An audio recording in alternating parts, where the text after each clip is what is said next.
Қыздар, тура осылай күртілдеп тәбетташатын кимчи салатын бірге дайындайтын боламыз.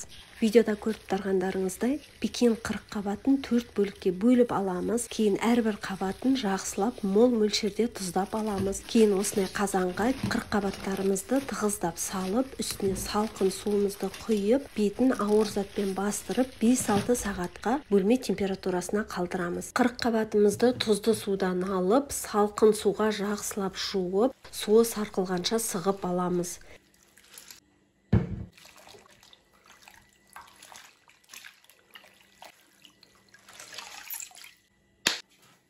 Кейін сәбіз бен редканы теркіден өткізіп дайындап аламыз. Қызыл бұрыш, сарымсақ және имбирді аз ғана су қосып блендерден өткіземіз.